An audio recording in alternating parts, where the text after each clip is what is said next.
Hello, welcome pen friends. My name is Chris and I'm back with another pen review. This time, what got this started is that I noticed that Goulet Pens is going to start carrying this Jinhao pen next week, they said on their show right now. So I thought I'd go ahead and do a little review on it. I've had the pen for about 7 months and I love it. And so I thought to give you all a closer view and some of my little opinions on it might be good timing here when they're going to release it. It's just a really beautiful fountain pen, and let me just give you a good look at it without the cap on it. It's got a fine nib, and I did smooth this with a little bit of micro mesh. It wasn't terrible. It's just that I don't like hardly any feedback, so I did do that much, but it's a really good writer.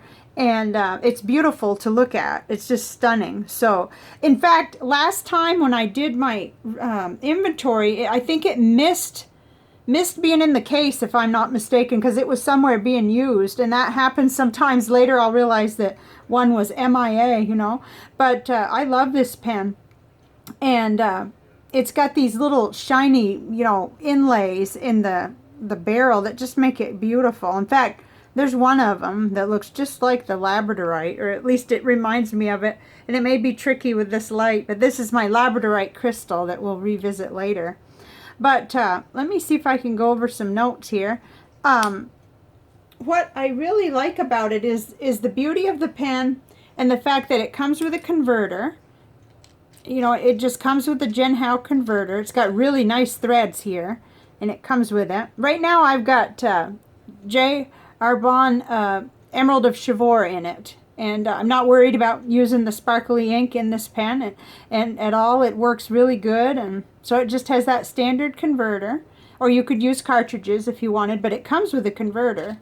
So, you know, for a pen, now this was gifted to me by a friend, so I for a long time didn't know how much it was, and now I have seen on Amazon it's right in that range between $14 and $20, somewhere in there. So it's a nice affordable pen, but it's got a lot of beauty for, you know, it's got that cap liner. I don't know if you can see that, but it does have a cap liner, and that helps a lot.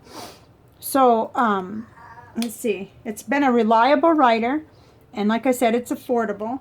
Now on the other side, when I was getting ready to think about what maybe what somebody might not like about it, the only thing that bothered me was that it's harder to get those number 5 nibs, at least in my perception. And there's probably things I don't know. And I you know, I'm looking around, and I found 2 places. I found Birmingham Pens and Pen Chalet. I'm on a list with Pen Chalet for being notified when the nib I'd really like to put on this comes back in stock.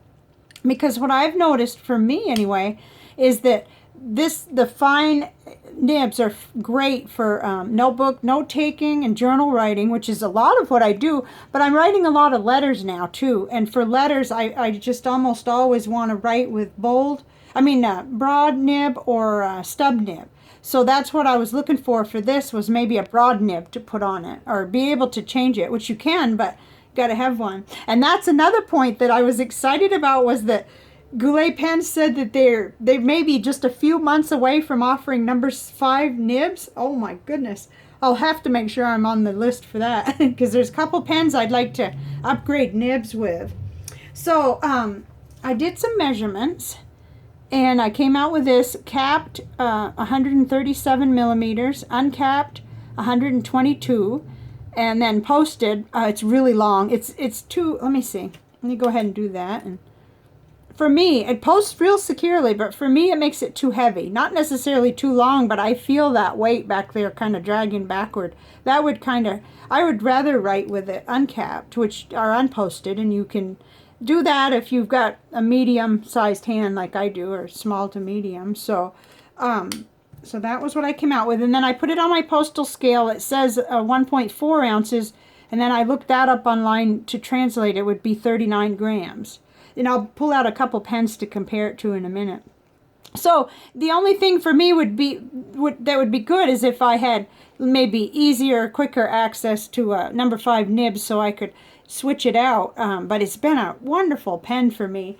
And I thought maybe anybody who was, you know, seeing that they were going to release that, it gives you another buying option or place to get it from, where you know you've got a reliable dealer to stand behind you if anything goes wrong. And it'll be much easier and quicker to get your pen from them too. So that's what it is. Now, let me go ahead and, oh, this is a writing sample that I did do. And I was writing yesterday with it in my gratitude journal, so I know that it writes extremely well on the Leuchtturm paper, too. This is a little Rhodia dot pad. It is a little weighty, but it doesn't bother me because I'm writing with it unposted. And it just has a lot going for it, for the price especially. But for the beauty, you really can't even compare it, I don't think, to anything else in its class. So it's, the technical name is Deep Sea Bright Pearl Shell, but I think they're going to refer to it at Goulet Pens as the shell pen, and I think that's a good idea. It's too many words. It's a Jinhao 8802 series. There's a whole bunch of different ones, and this is the only one I have in that series. But I have seen that there are some other really pretty ones with the same pen body style and size and everything, with really interesting different designs. So you can see that too if you Google it. Let's pull over the other pens here so we can kind of compare them. So one thing I noticed right off was that weight-wise, it's the Jinhao X450 that compares in weight as far as I'm concerned. It's very, very similar, and I did throw that on my postal scale, and I believe it weighed exactly the same, 1.4 ounces, and that may not be really, really technically right, but so it tells me they're close anyway. And then this is the X750, and again, that's right in the ballpark weight-wise, but a little bit different in style and everything, because you have a different grip on that, on these. But I find the shell pen very easy to grip. You have choices, but I stay right about in the middle of that section when I'm writing with it, and it's comfortable. So this just shows you just a little bit of a comparison there. I grabbed out this one, even though this is no comparing it. This is a sort of an art pen, Jane Davenport. And it's not the same quality at all, but just because of the similarities and the length and the you know, it has a black body, and, you know, I just pulled that out for comparison. And then, of course, the Lamy Safari, and it's totally different design-wise, but, and this is much lighter, of course. So I just thought, just to compare, just to show you just a little bit. So that, I think, is pretty much what I wanted to say about the pen.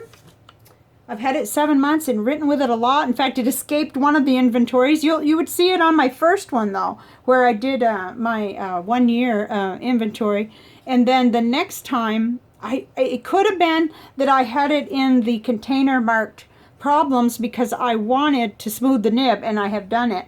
And but it escaped anyway. It wasn't where it was supposed to be. So I'm not letting it out of my hands. I really love it. So, okay.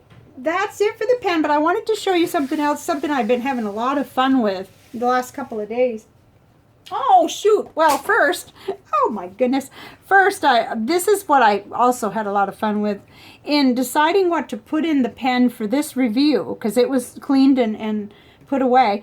I kind of decided I wanted to do the Emerald of Chivor. I'm trying to get a little shine there, but my lighting is a little bit funny. But there it is. I can see the shine, but I have a feeling the camera may not pick up on it. There it is. That's what I have in the pen. This is my serendipity that wrote this part, and then this part I wrote with the shell pen right here. But I had a lot of fun getting out some of the inks that I considered, you know, for it. I love this Robert Oster Tranquility. It is gorgeous. I don't know why I don't have a bottle of that. I have just about 2 drops left in the bottom of my sample, and I thought I had 2 samples, but if I did, I went through one already. This is just gorgeous. And like with the Emerald of Chivor, I love it, but I'm a little bit lazy at remembering to roll the pen, or, you know, give it a good mix so that I get the shiny where it belongs, you know, if I forget.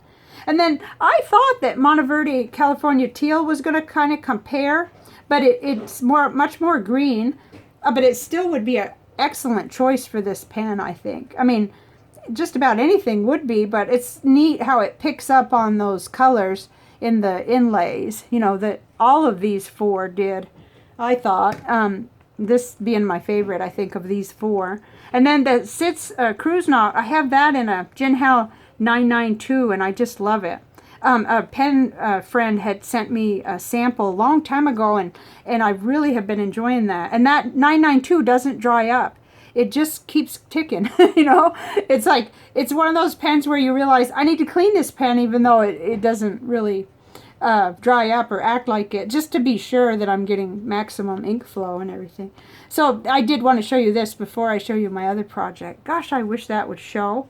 But I think because I've got a mix there, okay, it does shimmers and it's beautiful, and most people are at least familiar with this ink. And it's really smooth flowing. If you're going to get an ink with whatever you want to call it, glitter or shiny like that. What do they call it? Shimmering? I'm not sure. I get confused with all these words that there are to describe it. But these inks are well behaved, and they clean out really well out of this. This is my Serendipity that I use, and I wouldn't dare put it in there if I didn't know that it would clean out nicely. So I don't leave it overnight when it's an ink like this because of the particles. I don't want anything to happen. So there's that, and let me show you what I've been having fun with. Another pen friend who is also a viewer, whoops, I broke that one, that's not a good one to show, had shared with me a video on how to make these pen loops, and I did see I put too much stress on the other one and it broke, but I know why. It's because that one was a fatter pen. So I've been making these little pen loops out of the small binder clips with a little elastic. And the other thing is I got some cheapo elastic, so it's tight. You know, it's not really elasticy, but I'll find some more. I was just kind of playing with it, and I already had a glue gun, and that's all I really needed was just a couple binder clips, a glue gun. But darn, my other one, I'll have to go re-glue it and maybe make a bigger one for my Pilot Petite one. So I like this idea because then you're not stuck with one that's glued onto the book. So you can make your own, and that's been a lot of fun. I'm going to have to go repair the other one. I just see I popped it. Okay, so last but not least, we'll revisit this crystal, which is the Labradorite, which just, I couldn't help it. I had to bring this back out because of how it reminds me, the chatoyancy and the shine on this crystal reminds me of this pen, or and vice versa. As soon as I picked up the pen again, I thought, oh, look at that. It just really is reminiscent of this. And what I found is that each crystal book is so different that you are getting more different information. This is the newer one, newer to me, Crystals by Jenny Harding. And I also have the card that came in that crystal deck too. And that was pretty neat, but I think it's in here that I wanted to read about it. Oh yeah, and this part, it says the energies of this stone call on us to be honest and responsible with our gifts. It helps those wishing to work with psychic powers and facilitates a clear understanding of the purpose. Often it is fear of responsibility or the unknown that hinders spiritual development. Labradorite helps overcome these fears, and also is protective and deflects unwanted interference and aligns with the physical and etheric bodies. Okay, so then in this book, I thought it was really neat because it talks about the science part too. It says Labradorite belongs to a group of minerals called feldspars that are commonly found in the Earth's crust. It has a dull, dark blue-green appearance. But when it is turned to the light, particularly if the surface is polished, a deep blue sheen appears, a shimmering light effect called labradorescence. Most labradorite has this blue sheen. Some examples show green. I do believe this is more green, and it's beautiful. Anyway, whatever it is. So, and rare specimens, a rainbow of these colors. Cool. So you get a little bit of the scientific part and the color part, and then it goes into the name and how it was named, and it talks about healing. In healing, Labradorite is considered a powerful stone of magic and transformation, awakening supersensory abilities and the awareness of other states of energy. It is a stone with relevance to shamanism. Yeah, I'm not sure I said that right. The most ancient form of spirituality on the planet, where healing is sought in parallel planes of existence by traveling between different states of consciousness. Labradorite's silken sheen symbolizes the mysterious, elusive qualities of these other realms of existence. So I just thought we'd revisit that while we visited about this pen. And hopefully that gives you a really good look at it. That kind of interferes with being able to see the pen. In case you are considering a purchase when when it comes available there at Goulet, and it is currently available on Amazon too, and I think eBay, but you've got a longer wait on eBay, I think, when you order these. So, and I didn't see a whole lot of price difference, but that's just really general. So thank you very much for joining me, and I really appreciate it, and I hope you're having a good pen day, and I will see you on the next video. Bye now.